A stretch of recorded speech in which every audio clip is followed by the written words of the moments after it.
कोशिका के भावों के बारे में, जिसके आगे हम आज कंटिन्यू करेंगे। लेकिन उससे पहले आप मेरे चैनल को सब्सक्राइब कर लें, बेल आइकन को प्रेस कर दें। मैंने आपको कोशिका के जो भाग हैं उनमें मैंने आपको सेल वॉल,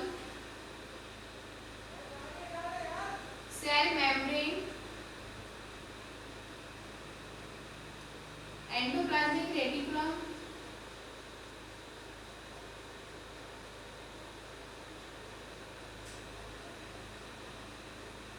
और राइबोसोम के बारे में बता दिया था। ठीक है, इसके आगे आज हम mitochondria, chloroplast, nucleus, Golgi body, lysosome, इनके बारे में आज हम चर्चा करेंगे।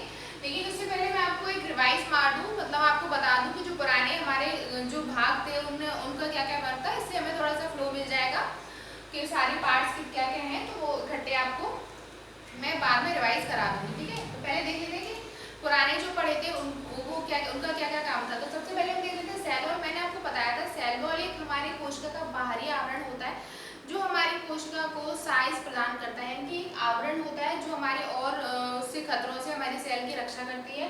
एक बाहरी आवरण होता है, जैसे कि ये सेल है, तो ये जो आवरण है इसको हम सेल वॉल बोलते हैं।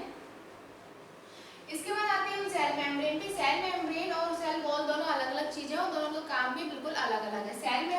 सेल वॉल जो होती है वो हमारी कोशिका का बाहरी आवरण होती है, और जो सेल मेम्ब्रेन होती है तो जो हमारी कोशिका के अंदर जो पदार्थ पाए जाते हैं उनके बाहरी आवरण होती है। यानी कि कोशिका का बाहरी आवरण सेल वॉल है और कोशिका के पदार्थों का बाहरी आवरण जो है वो सेल मेम्ब्रेन है, यानी कि कोशिका झिल्ली।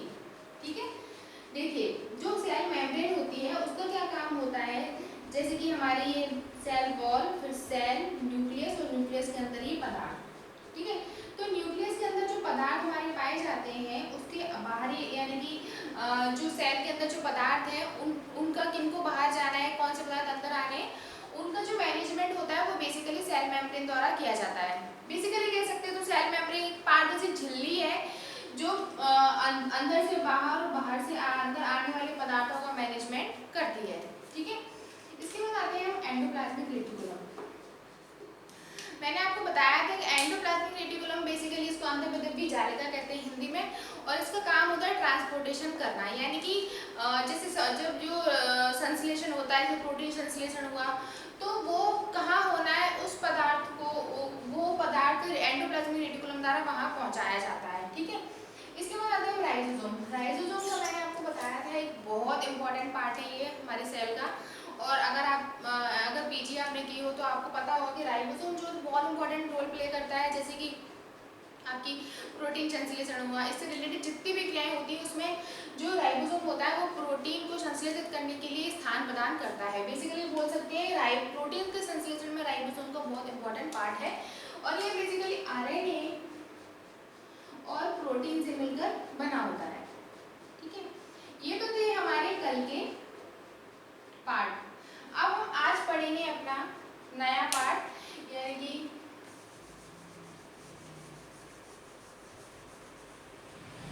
आज हम पढ़ेंगे आपकी माइटोकॉन्ड्रिया। देख लेते हैं सबसे पहले।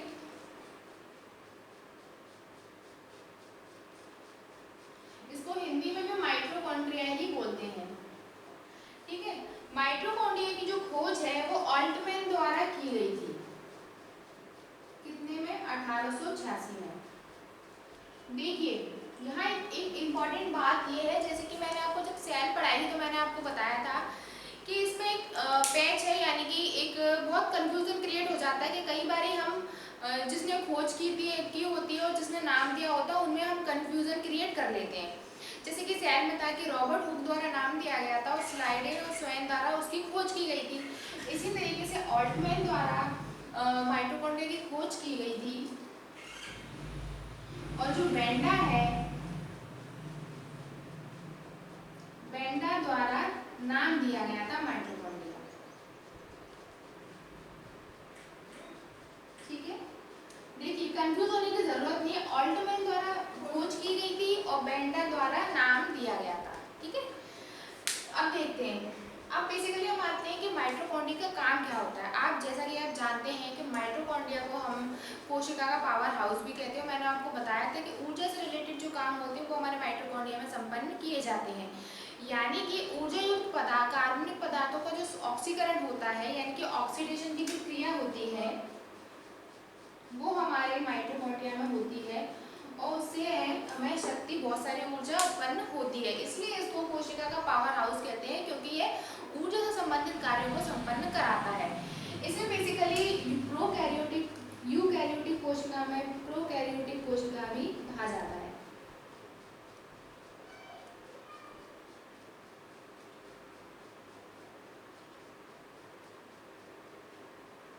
ठीक है, अब देखिए सेल में जो माइटोकॉन्ड्रिया होता है उसकी संख्या निश्चित नहीं होती है, जैसे कि आपकी न्यूक्लियस की होती है कि एक ही न्यूक्लियस पाया जाएगा हमारे सेल में, और जैसे बोलते हैं कि राइबोसोम उसके ऊपर लगे रहते हैं, रफ एंडोप्लाज्मिक रेटिकुलम के ऊपर, ऐसे यूकैरियोट का कोई निश्चित संख्या नहीं होती कि इतनी संख्या माइटोकॉन्ड्रिया की सेल में पाई जाती है।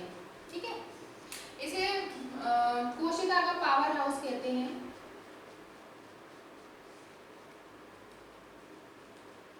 ये कई बार पूछा जाता है कि पावर हाउस किसे कहा जाता है कोशिका का, तो ये बहुत इंपॉर्टेंट माना जाता है और इसमें कंफ्यूजन होने की जरूरत नहीं। खोज जो की गई थी माइटोकॉन्ड्रिया की बोल्ट्जमैन द्वारा की गई थी और जो नाम दिया गया था माइटोकॉन्ड्रिया को बेंडा द्वारा दिया गया था। ठीक है, इसके बाद हम आते हैं आपका गोल्गी बॉडी।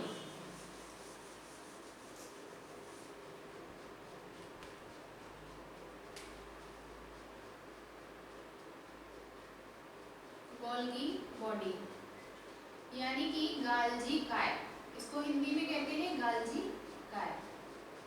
अब देखिए इसकी जो खोज की गई थी बेसिकली गोल्गी बॉडी की, जैसे कि नाम से ही आपको पता चल रहा है कि इसकी खोज गोल्गी नाम है, तो जो गोल्गी नाम दिया गया है इसको, वो बेसिकली साइंटिस्ट के नाम पे ही इसको दिया गया है, क्योंकि कैमिलो गोल्गी द्वारा ही गोल्गी बॉडी की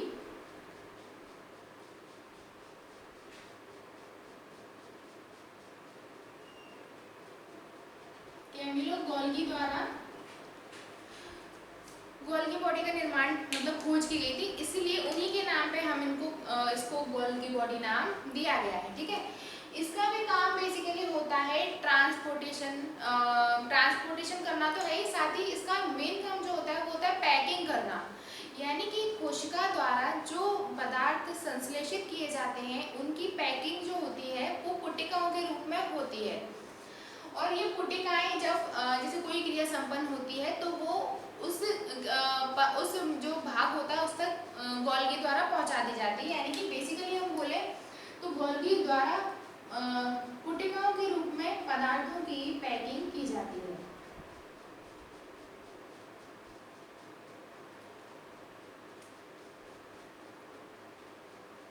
पदार्थों की पैकिंग की जाती है और जो पदार्थ होते हैं वो पुट्टिकाओं के रूप में ही एक भाग से दूसरे भाग तक पहुंचा दिए जाते हैं। ठीक है, इसके बाद आते हैं हम आपकी लाइसोसोम। तीसरा जो है हमारा वो है लाइसोसोम, ये भी बहुत इंपॉर्टेंट है लाइसोसोम। देखिए इसको हिंदी में भी लाइसोसोम ही कहते हैं।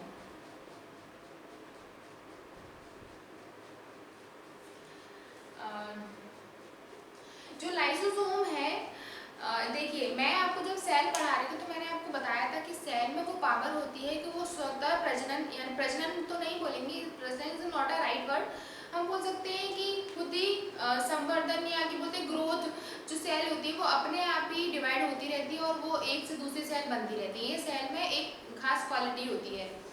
तो क्या होता है कि लाइसोसोम जो होता है, तो मैंने आपको बताया था कि जो सेल जब ज़्यादा बढ़ जाती है तो वही कैंसर का रूप धारण कर लेती है, या हम यूँ कहें कि जो ज़्यादा ओवर ग्रोथ ऑफ सेल को हम कैंसर कहते हैं। तो जो ओवर ग्रोथ जो होती है यानी कि बाहरी पदार्थ जो होते हैं उसका लाइसोसोम द्वारा भक्षण किया जाता है।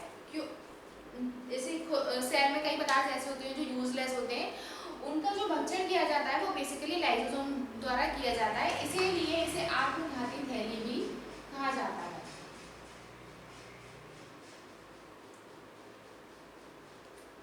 ये बहुत इंपॉर्टेंट काम करता है, क्योंकि बाहरी पदार्थों का अगर भक्षण नहीं होगा तो हो सकता है वो हमारी बॉडी को नेगेटिवली इफेक्ट करे, इसलिए इसका भी एक अपना रोल होता है। इसके बाद लाइसोसोम का काम क्या होता है, बेसिकली मैं आपको बता चुकी हूँ कि आत्मघाती थैली कहते हैं।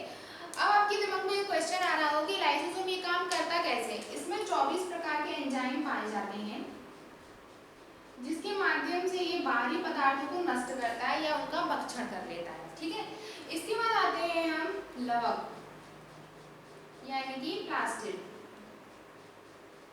ये बेसिकली पादप कोशिका की पहचान है, जंतु कोशिका में ये नहीं पाए जाते हैं। ये बेसिकली 3 टाइप्स के होते हैं। नंबर 1 है हरित लवक, दूसरा है आपका अवर्णी लवक और तीसरा है आपका वर्णी लवक यानी कि क्लोरोप्लास्ट, ल्यूकोप्लास्ट और क्रोमोप्लास्ट।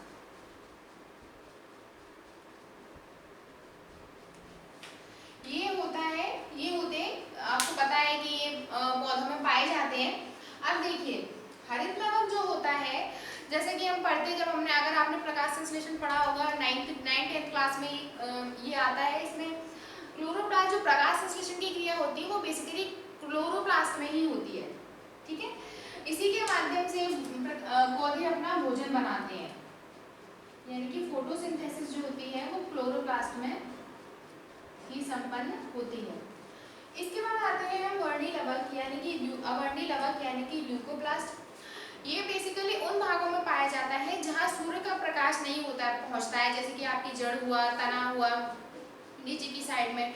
तो इसका काम क्या होता है कि बेसिकली भोजन को संग्रहित करके रखना, यानी कि हम अक्सर देखते हैं कि जो पौधों का भोजन होता है वो जड़ों में ही संग्रहित होता है, फिर जाइलम और फ्लोएम द्वारा वो ऊपर पत्तियों और तनों में पहुंचा दिया जाता है। तो इसका कार्य होता है स्टोरेज करना, यानी कि भोजन संग्रहित।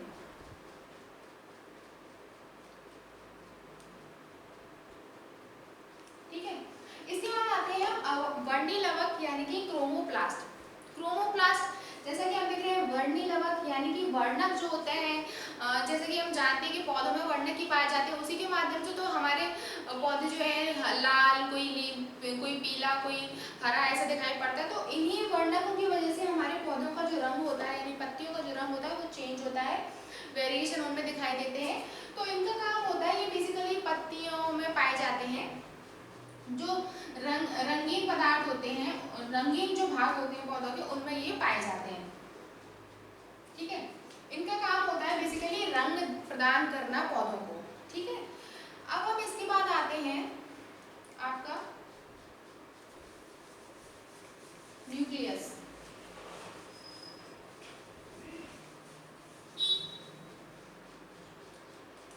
इसके बाद आपका सबसे इम्पोर्टेंट पार्ट जो है हमारे सेल का, वो है न्यूक्लियस। इसको बेसिकली कोशिका का प्रबंधक भी कहा जाता है। आप जानते हैं कि हमारी कोशिका में जितनी भी क्रियाएं होती हैं वो न्यूक्लियस में ही संपन्न होती हैं या उसी के माध्यम से होती हैं। तो इसीलिए इसको कोशिका का प्रबंधन कहा जाता है। अगर आपको क्वेश्चन आता है तो घबराने की जरूरत नहीं है, आपको पता है, अगर आपने एक बार भी रीड किए हैं इन भागों को कोशिका के, तो आप तुरंत ही समझ जाएंगे न्यूक्लियस ही सबसे इम्पोर्टेंट पार्ट है हमारी सेल का, इसलिए इसको प्रबंधक भी कहा जाता है। ठीक है, कोशिका का प्रबंधन। देखिए मैंने आपको बताया था सेल के अंदर ये होता है, जो ये न्यूक्लियस होता है, इसी के अंदर आपका क्रोमेटिन या डीएनए बिखरा रहता है। ठीक है, अब देखिए जो आपका न्यूक्लियस है उसका कार्य क्या होता है कि कोशिका में क्रियाओं को संपन्न कराना। ठीक है, इसके अंतर्गत क्रोमेटिन बिखरा रहता है जो कि डीएनए और प्रोटीन से मिलकर बना होता है।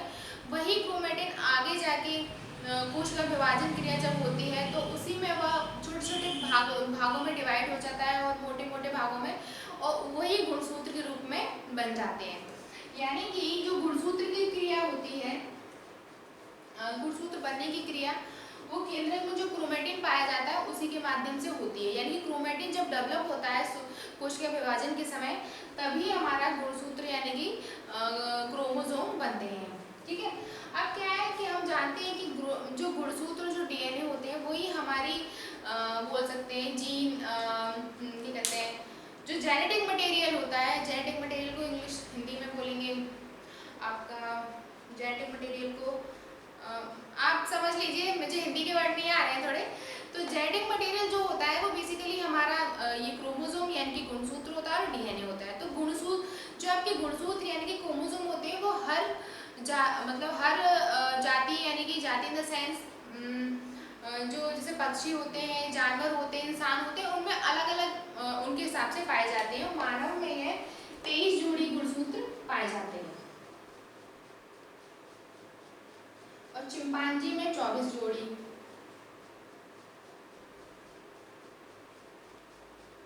गुणसूत्र पाए जाते हैं। ठीक है, ये तो थे न्यूक्लियस। ठीक है, तो जो डीएनए होता है वो हमारा, वो भी एक जेनेटिक मटेरियल ही कहा जाता है उसको। ठीक है, और डीएनए बेसिकली हमारे दो जेनेटिक मटेरियल को डिवाइड किया गया है, डीएनए और आरएनए। इसको भी हम नेक्स्ट वीडियो में पढ़ेंगे, ये भी बहुत इंपॉर्टेंट होते हैं। हमारी बॉडी में जो है वो डीएनए पाए जाते हैं और जानवरों में बेसिकली आरएनए पाए जाते हैं, लेकिन उनमें अपवाद भी हैं। ठीक है, ये तो थे हमारे जो कोशिका के जो पार्ट थे यानी कि भाग थे जो कोशिका के, वो आज हमारे कंप्लीट होते हैं। नेक्स्ट इसके अलावा कुछ इंपॉर्टेंट फैक्ट्स हैं कोशिका के बारे में। जब मैंने आपको संरचना बताई तो मैं आपको बताना भूल गई थी, उनको और देख लेते हैं हम।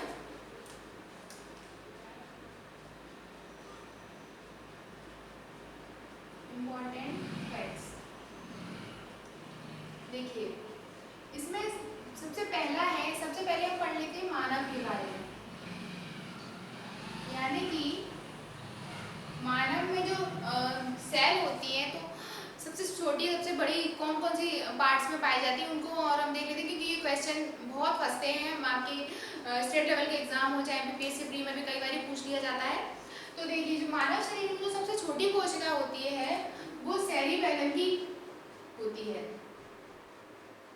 बेलम की ग्रेन्यूल सेल होती है। ये बेसिकली हमारी माइंड, ये जो पार्ट होता है ये हमारे माइंड का ही एक पार्ट होता है, सेरिबेलम, जो बहुत इंपॉर्टेंट होता है। उसकी जो ग्रेन्यूल सेल होती है वो सबसे छोटी होती है। इसके बाद सबसे बड़ी कोशिका होती है जो मानव शरीर में, वो होती है अंडाणु की, यानी कि ओवम जो होता है, जो महिलाओं में पाया जाता है, बेसिकली गर्ल्स में पाया जाता है, उसमें सबसे बड़ी कोशिका हमारी बॉडी की पाई जाती है। ठीक है, इसके बाद आते हैं जो सबसे लंबी कोशिका होती है। देखिए, यहाँ आपको याद रखना है कि सबसे लंबी और सबसे बड़ी कोशिका अलग अलग है। आपको ऐसा नहीं करना है कि बड़ी कोशिका में लंबी कोशिका को याद कर लिया, लंबी कोशिका का अगर क्वेश्चन आता है तो बड़ी कोशिका का टिक कर दिया, ऐसा नहीं करना है। आपको याद करना है, दोनों को डिफरेंशिएट करके याद करना है कि सबसे छोटी कोशिका वो हमारी ग्रेन्यूल सेल होती है सेरिबेलम की, और सेकंड नंबर पर हमारी बड़ी कोशिका जो होती है जो अंडाणु में यानी कि गर्ल्स में पाई जाती है, ओवम में, और सबसे लंबी कोशिका जो है वो हमारी बॉडी में तंत्रिका तंत्र की होती है। ठीक है, अब हम आते हैं संसार की सबसे छोटी कोशिका कहाँ पाई जाती है।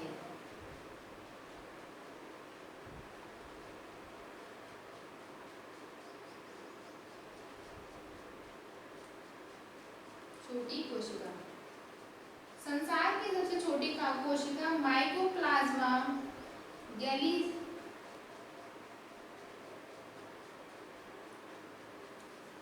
देखिए एक जीवाणु होता है माइकोप्लाज्मा,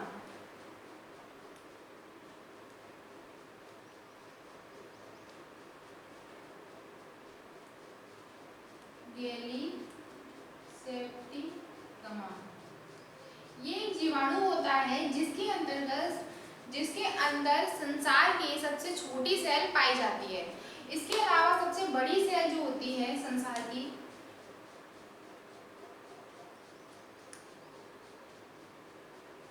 सबसे बड़ी सेल जो होती है